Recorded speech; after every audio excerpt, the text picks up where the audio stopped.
So let's take a quick look at your game and see you're playing black. So e4 here is pretty good. E5, d4.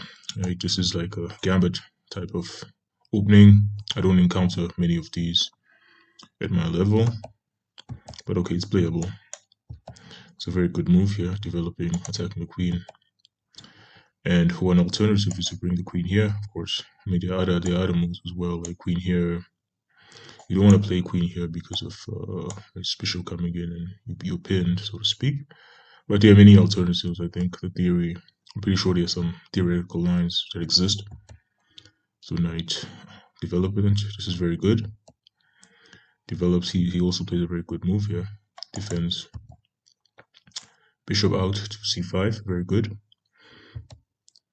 What happens? He plays h3, and yeah, this is a variation I was talking about. So you can see why he plays h3. For example, if he simply continues development in this way, then you have this move, right? We're attacking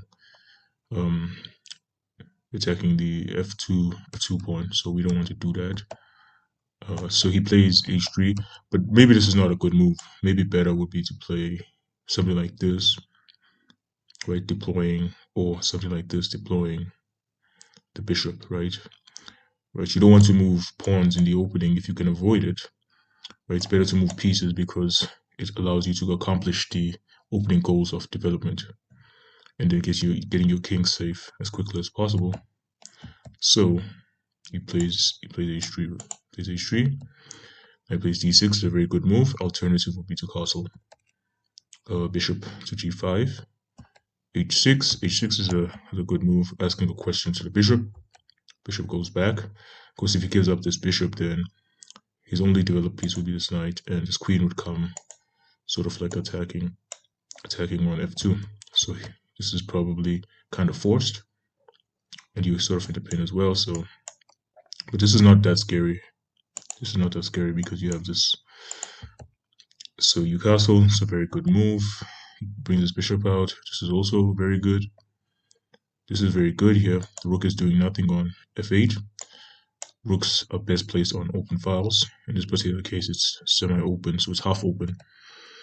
And this is a very poor move, right? Right in the opening, you don't want to move your pieces twice. You want to move each piece once, and you want to develop. Right now, this piece is sort of the starting square. So a better alternative would actually be to play here or to play here, right? This is simply the superior alternative, moving the knight backwards away from the center, this center here. Right, you want to bring your pieces here. This is called the big center. Right, this is where your pieces are most active. So if you bring it to the sides here, to the edge here, right, it's sort of somewhat worse. So in quality, so you reduce the quality of this knight. So this is not a good move. And in the opening again, you want to develop your pieces. So he plays knight c2, d5. d5 is a pretty good move here. Right, opening up the center because the king is not safe, right? So you want to start an attack. It's very good. So yeah, you're playing very good here. And now this is not a very bad move here. This is not a developing move by any means. I can see he wants to solidify the center. But if you take a look here, how many attackers? 1, 2, 3. How many defenders? 1, 2. Only 2 defenders. So 3 on 2. This pawn will be lost. Of course, he doesn't see this, but this is already another pawn move. So he made this pawn move, and then this pawn move. He neglects the nice development. Yeah, this is not how you want to play in general.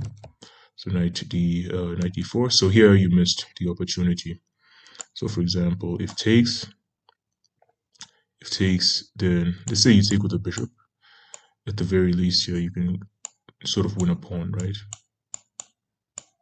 Like that.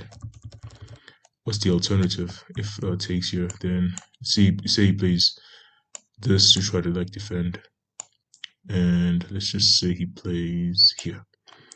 Well, this pawn is also weak. There's some nasty checks here waiting to happen. At the very least, you could win this pawn, for example.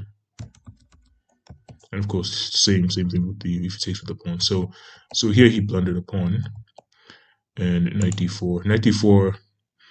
I mean, it's not a good I wouldn't say it's a good move because like you want to exchange an active knight, which is sort of somewhat centralized, like we spoke of, for a knight that's somewhat more passive.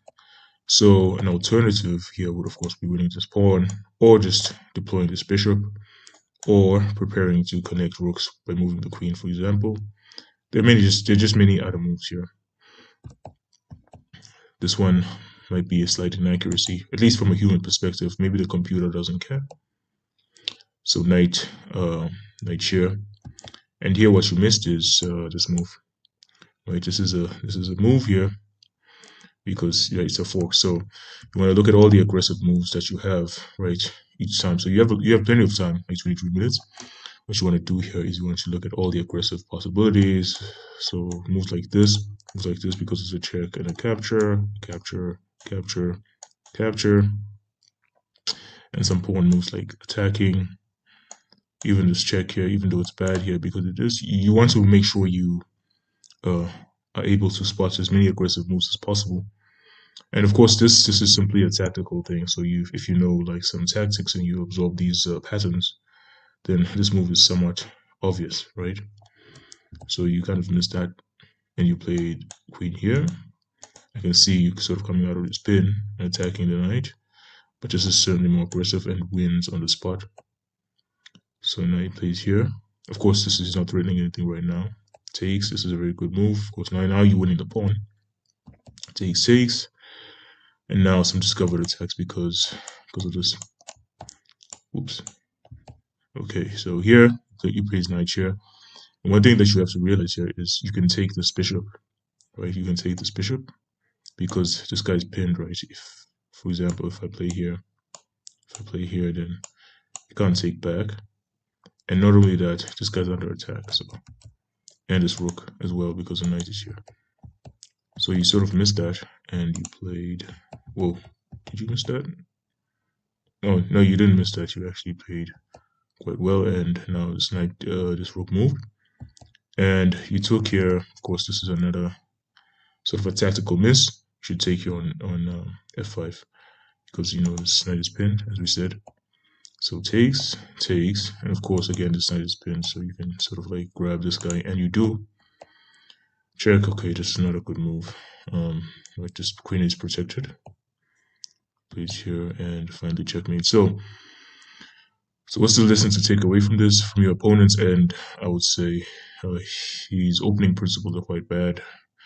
From your end, he sort of missed some tactics here, missed some tactical opportunities. You missed an opportunity to win a pawn. So you need to train your aggressive, sort of your ability to spot aggressive moves and some tactics. So you just work on some tactical patterns every day, and you'll be doing well.